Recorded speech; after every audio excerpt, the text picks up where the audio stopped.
Meeting to order. We'll start with a moment of reflection. Let us be mindful of the needs of all our citizens and advance only those causes that will ensure peace and harmony in our community, now and always.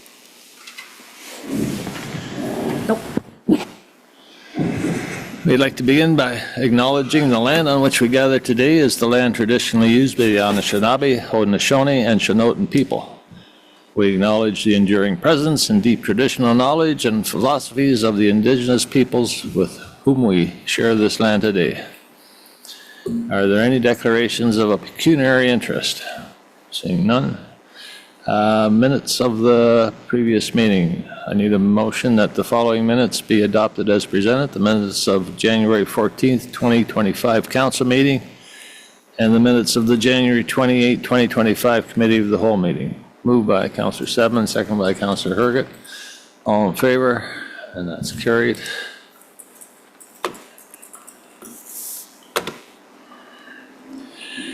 No petitions, presentations, no public meeting, closed session. I need a motion now. Council rise and go into the committee of the whole to receive reports and recommendations. Moved by Councillor Herget, second by Councillor Sedman. All in favor? And that's carried. Planning and work, Road and Bridge, Councillor Herget. Thank you, Mayor Nowak. First item is R&B 1/2025 Tandem Roll-Off Truck Contract Award number 2025-01. I need a motion that the Council of the Township of Wellesley award contract number 2025-01 to Viking Service Limited to include supply and delivery of a new tandem roll-off truck complete with various attachments, including winter maintenance equipment. The total purchase price will be $649,002.89, including the township's HST rate of 1.76%. Can I get a mover? Councillor Seven, seconded by Mayor Nowak. Does the director have any comments? Sure, thank you, Councillor Herget. So this truck was spoken about at our budget deliberations for the 2025 budget. It was actually approved back in 2024. We decided to defer and then upgrade to a roll-off truck. The upgraded portion will be funded through the development charges reserve, and the remainder of the truck, so the like-for-like replacement, will be funded through our roads equipment reserve. This contract, we went through our canoe. Viking Surveys is a contractor that we can use through, I forget the word, but it's a contractor we can use through canoe. So we purchased it that way. We've done that. This is the second truck I believe we've purchased through that canoe process, and approved vendor, that's what I was looking for. And so this is a roll-off truck for the Public Works Department, complete with, like you said, various attachments. And if there's any questions about funding or anything, I'll take them. Any questions from council? Well, I've been a little bit concerned.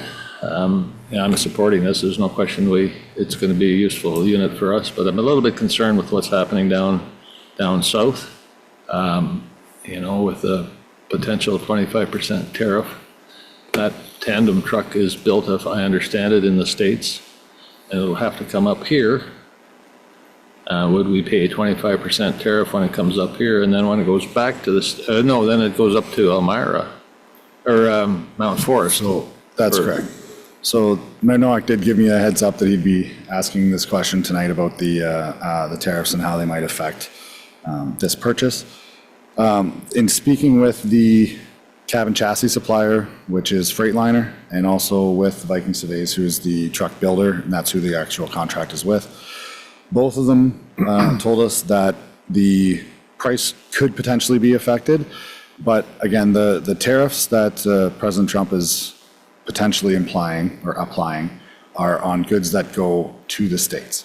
So unless Canada has their retaliatory tariffs, that would be the only time, because we're purchasing stuff like these. It's being cabin chassis is being built in the States and shipped up. So unless Canada imposes the retaliatory tariffs, it wouldn't affect the purchase price of this. Now, there are dozens and thousands of components that go into vehicles like this. Some are from China, some are from Mexico, some are from Canada, some are from the US. They're from all over the place. So I have absolutely no idea what the actual percentage of any kind of tariff would look like. I think it's still way too early to determine how it would affect a purchase like this. I will say that in speaking to Viking in particular and Freightliner, they both mentioned that this isn't something new. Tariffs have always been something that's out there. If there are any changes to taxes, like our Canadian government could impose a higher HST if they wanted to, and then we'd be on the hook for that.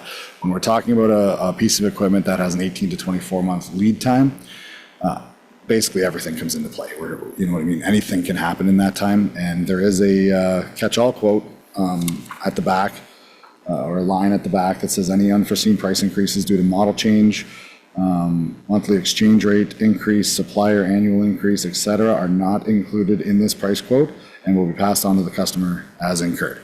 That's a standard line that's in all of these quotes that we've always been provided. In the dozens of trucks that we've purchased in the past, this has always been a potential. There's always the potential for stuff like this to happen. I know right now it's very topical because it's in the news and whatever else, but I don't think, just my personal opinion, I don't think that we can hold off on purchasing or making purchases like this, that the township needs to continue to operate because of the potential. Because in 2 years from now, even if the tariffs are applied, in 2 years from now when we actually have to pay for the truck, they may be all clawed back as well. So there's so much unknown. So that's really all the comments I have. But. Is there an out for us if down the road there is a large tariff on it? So we can absolutely get out of the purchase down the road. There would probably be a small charge of some sort, it's a cancellation fee, something along those lines. But we could get out of purchasing the truck. I will say that we, in preparation for budget, we quoted the truck in September and then re-quoted the identical truck in January, and it was about $8,000 more. So and that was 4 months prior. So every 4 months we go, if we extrapolate that, if we wait a year, it's going to be $32,000. And so if we just defer it for a year and make the purchase then, we might be eating the cost of what a tariff would have been if we would have purchased now anyways. Do you know I'm what just I mean? thinking So down the road, if it is astronomical, then we can get it. there would be an out, and That's good. then Viking would be able to potentially auction that truck off to another municipality, probably at a discounted rate. But They probably get more than what we're paying. yeah, they might. So, but yes, that would be a possibility if we needed to. Thanks. If I may, just Go ahead. the cost of what's the price on the tandem alone, just the tandem? Do you have that? So yes, I do. It's in the, 455 or? yeah, it's at the bottom of that report. I just have to scroll down to it. It's in the financial implications of the actual report. Oh, that's right, yes. Okay, that's good. And it speaks to the difference, which I believe was around $192,000 that's being paid for through or funded through the development charges. So the chassis itself was 400? The cabin chassis, no, was 200 and, I have that right here. So the cabin chassis is $230,595 plus HST, and the remainder is the upfitting and building for that Viking has to do in Mount Forest. So a potential tariff would only be on that lower portion, it wouldn't be on the whole. I mean, that's hypothetical, I know that. Yeah, it's very hypothetical, but possibly. Yeah, well, I don't know what's gonna happen, I guess nobody knows what, I think I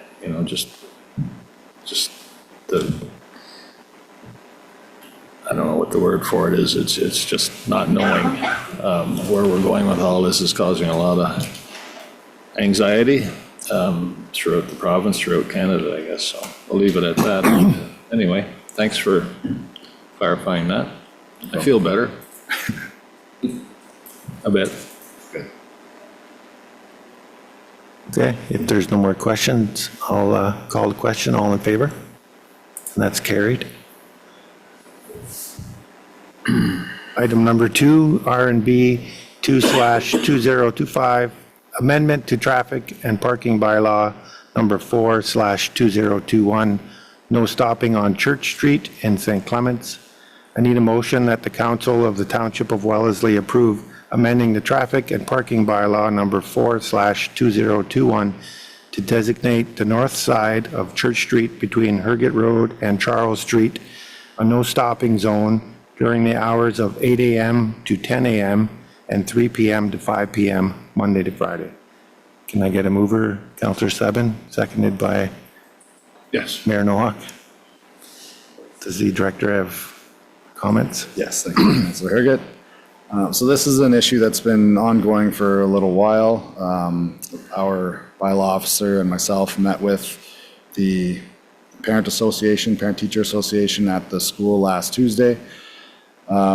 There have been a lot of concerns raised around student safety running across the road, and a lot of it, I believe, stems from the road being fairly narrow, and obviously situation is exacerbated in the winter when the road is narrowed due to snow.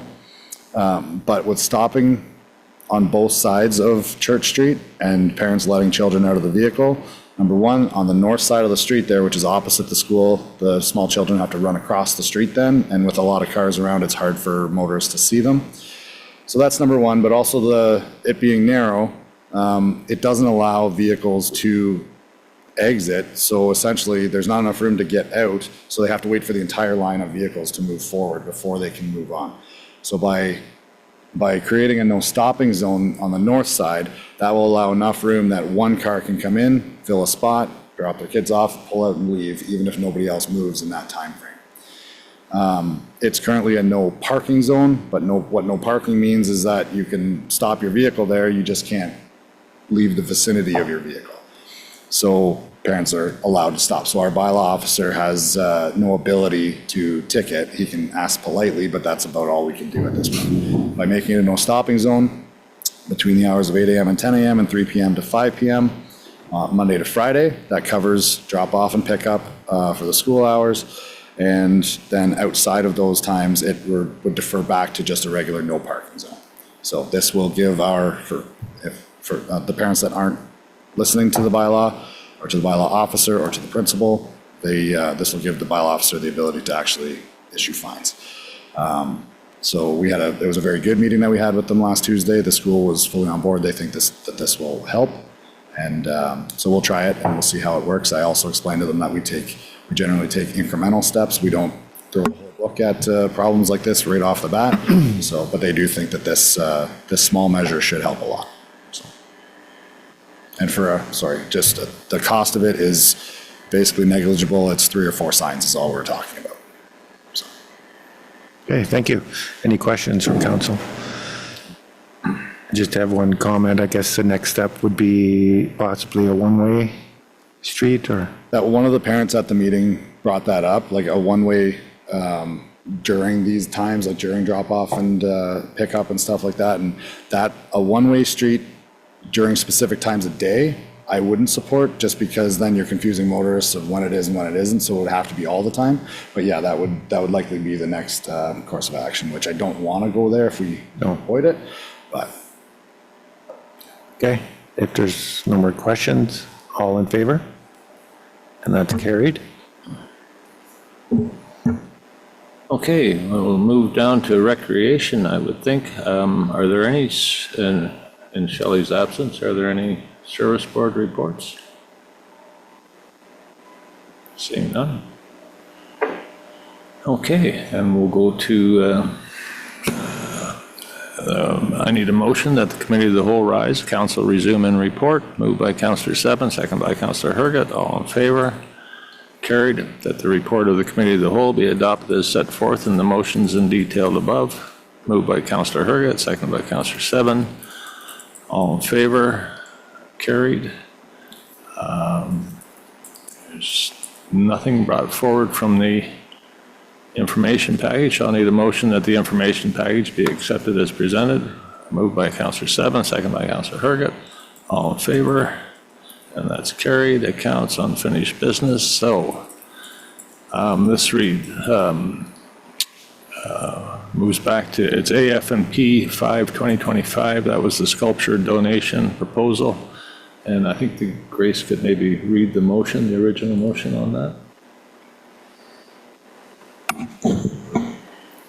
That the council of the Township of Wellesley directs staff to work with Timothy Schmaltz to prepare an agreement for the placement of a sculpture titled Lady of Shalott to be placed in Albert Erb Park at the southeasterly corner of the pond.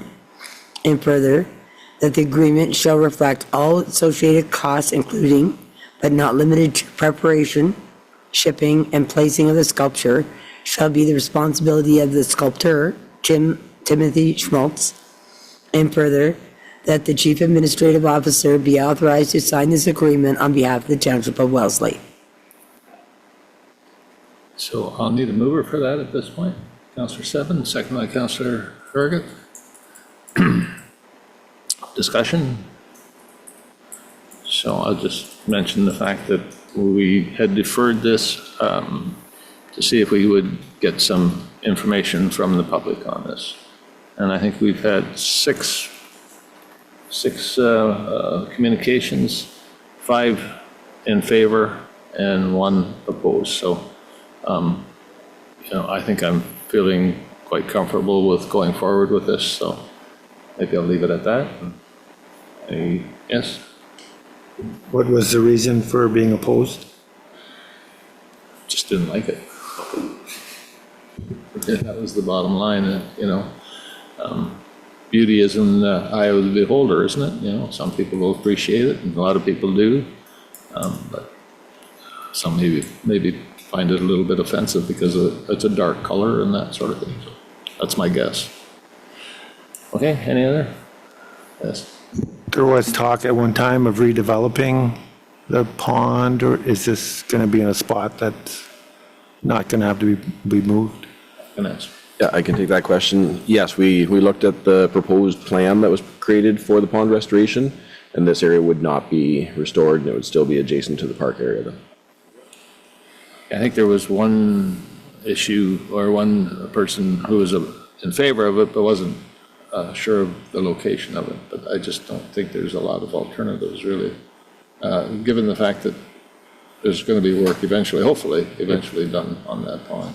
Yeah, and I believe the location concern was only related to goose droppings, and I did discuss that with the sculptor, and he is not concerned at all that that droppings would be an issue for the sculpture. He said typically these sculptures create natural scarecrows, and birds don't like to be near them anyway. It's not at the bottom of the toboggan hill? No. Okay. No. Any other questions? I'll call the question. All in favor?